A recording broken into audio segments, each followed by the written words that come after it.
Right, another beverage recipe video for you guys. I'm making naturally carbonated ginger beer for all you non-alcoholics or people who just want a cool mixer to use for summer cocktails, like their Moscow Mule. So this is like, I guess they're called ginger stems, like 6 of those, or about half a food processor's worth, which I'm gonna pulse a little bit until it's kind of choppy, and then I'm gonna add just a little bit of water so that this comes together as a slurry and I can extract the juice from it just a little bit easier. Add a little bit more water if I think I need it, but just enough so that I think I can get lots of juice. I'm going to reserve a tablespoon of ginger pulp to make my yeast starter that's going to sit for a day. That's going to sit on about half a teaspoon of sugar, and then I'm going to add about 8 ounces of lukewarm water to about 105 degrees Fahrenheit because that's a temperature that yeast likes. Anything higher, like a 110 or above, will kill the yeast. So be very careful and measure the temperature of your water. Somewhere between 90 and 105, 110 is going to be really good to get yeast going. So I'm using D47 wine yeast. You can use bread yeast. That should work fine. It might be a little bit more yeasty tasting, but I doubt it would make much of a difference. So I shook it up a little bit and then I added the yeast on top. And then again, I let that sit out at room temp for about 24 hours with the lid kind of loosely tightened just so no bugs would get in. Now I'm taking all that ginger pulp and juicing it. I'm going for a goal of about 1.5 cups of ginger juice for a full gallon. In order to do that, I had to put the ginger pulp back in the food processor once more with a tiny bit more water just to extract more ginger juice. If you wanted a spicier ginger beer, you could always use more ginger to begin with, and then you wouldn't have as much trouble getting as much extraction of juice. But that's what I got, about a cup and a half. And then I forgot I need my beverage from a previous ferment. That's a pink sherbet splash, which is cran pineapple juice that I fermented.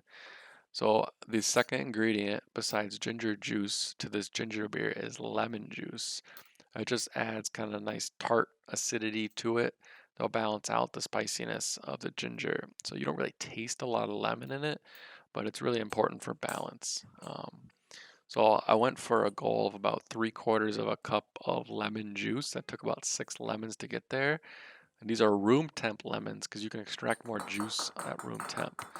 And then I added about a 1/4 cup of sugar to this mixture. I'm not going for alcoholic ginger beer, although you could, but if you added any more sugar than this, you would create a good amount of alcohol. That more sugar equals more alcohol. And now I'm adding my cup and a half of ginger juice on top of the lemon juice. And then I'll just top that off with spring water that I bought from the store. Again, because I don't like the taste of my tap water. I'll start with about 3/4 of a gallon just so I have some room to shake it up and incorporate some oxygen because that, again, is something that yeast really like is good oxygen. And then I'll top it off with more water before I pitch my yeast slurry. But make sure you leave some headroom to get all that yeast starter in there.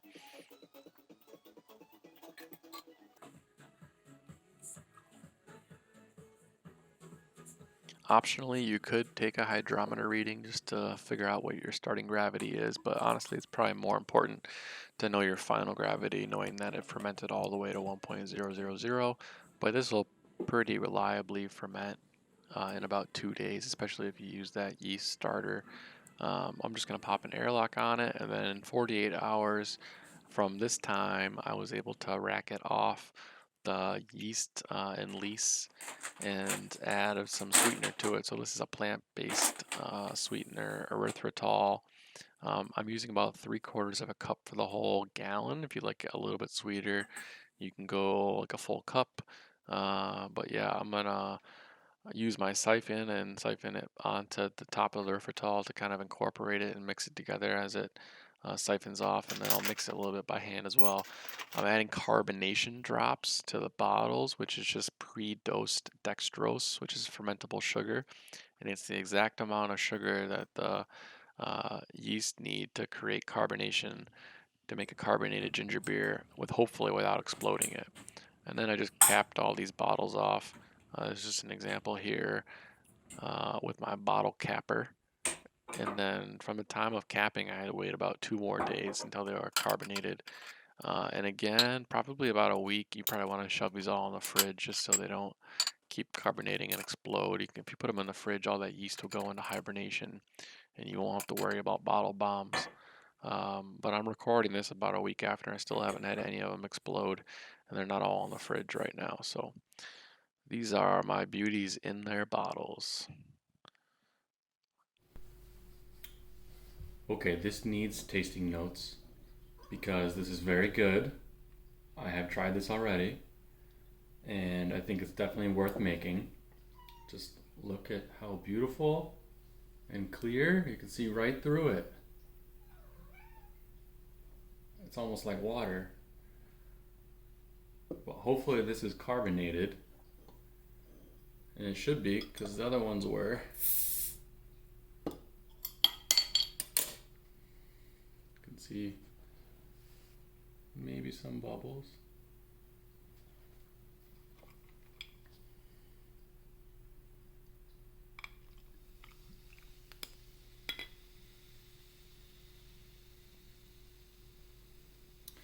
Yeah, I'd say it's carbonated.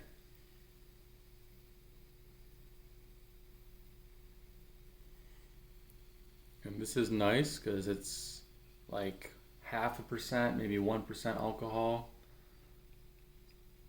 So you can pretend like you're drinking and feel good about it. And this uses some artificial sweetener, so it should be low calorie. So all in all, this is pretty guilt-free. I have tried this already, but definitely smells like ginger. Very spicy on the nose. It smells like fresh ginger though.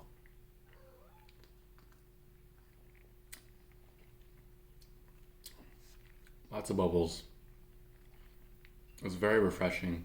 I'm more of a carbonated water type of guy, so I don't like things too sweet, so this is perfect for me. I think though, to make this into a cocktail, like a Moscow Mule or a Dark and Stormy, it's gonna need a little bit more sugar. So let's do that. Let's see how that goes. 1/2 ounce of lime juice. 1/2 ounce of simple syrup.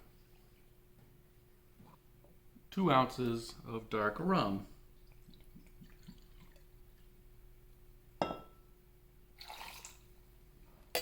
Now I'm shaking this up because I want this stuff to be well integrated, because I'm not going to stir it once the ginger beer is in there because I don't want to lose carbonation.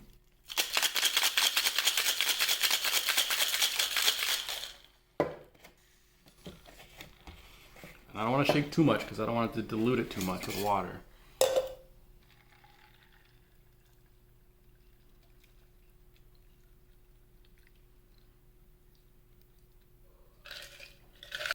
And top it off.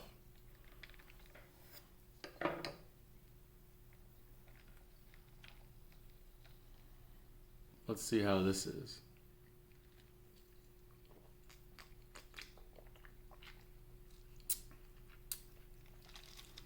Yeah, it's got the perfect amount of sweetness. Rum is pretty sweet as a liqueur, but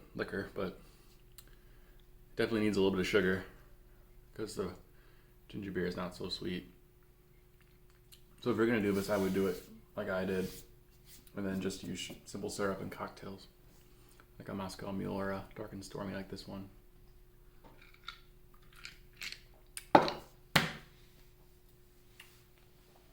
Delicious.